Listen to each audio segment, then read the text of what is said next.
Hi అండి, ఈరోజైతే omelette curry అయితే చేసుకుందామండి. ఏంటి కొత్తగా ఉందని చూస్తున్నారా? టేస్ట్ అయితే చాలా బాగుంటుందండి. ఇంట్లో వెజిటేబుల్స్ అవి ఏం లేనప్పుడు ఒకసారి ఇలా ట్రై చేసి చూడండి, మీకు కూడా నచ్చుతుంది. రెసిపీ చెప్పేస్తాను, ఛానల్ సబ్స్క్రైబ్ చేసుకొని వచ్చేయండి. కర్రీ కోసం అయితే 3 కోడిగుడ్లు, 2 ఉల్లిపాయలు, 1 టమాటా, 1 పచ్చిమిర్చి తీసుకోవాలండి. ఉల్లిపాయ, టమాటా, పచ్చిమిర్చిని అయితే ఇలా చిన్న చిన్న ముక్కల కింద కోసుకోవాలి. అల్లం వెల్లుల్లి పేస్ట్, కొంచెం జీలకర్ర, కరివేపాకు, కొత్తిమీర స్టవ్ మీద కళాయి పెట్టుకొని కొంచెం ఆయిల్ వేసుకొని జీలకర్ర అయితే వేసుకోవాలండి.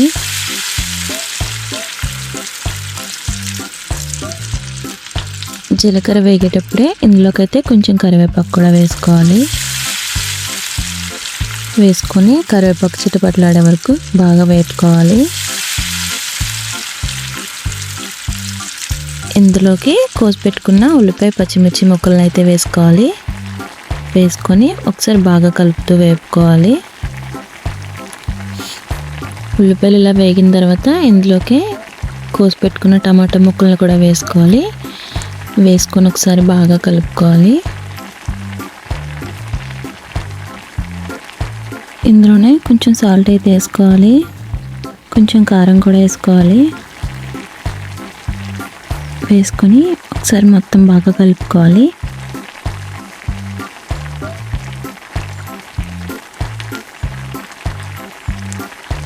బాగా కలుపుకొని ఇందులోకైతే కొంచెం అల్లం వెల్లుల్లి పేస్ట్ కూడా వేసుకోవాలి.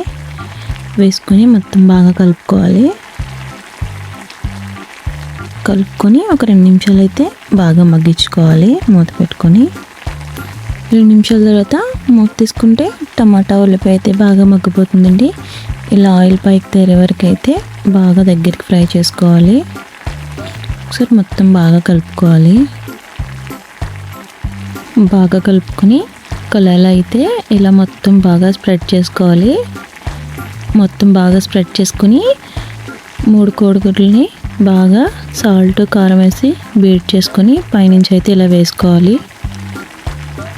వేసుకొని గరిటె పెట్టి కదపకుండా ఒక 5 నిమిషాలు అయితే మూత పెట్టి మగ్గనివ్వాలి.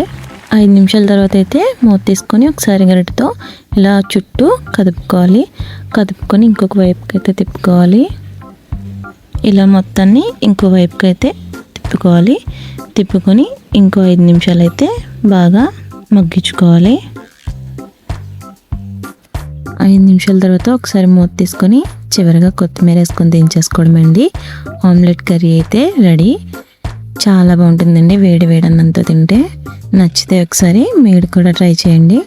ఛానల్ని సబ్స్క్రైబ్ చేసుకోవడం మర్చిపోకండి. నేను చేసే మరిన్ని వంటలు మీ దాకా రావాలంటే ఛానల్ని లైక్ చేసి సబ్స్క్రైబ్ చేసుకోండి.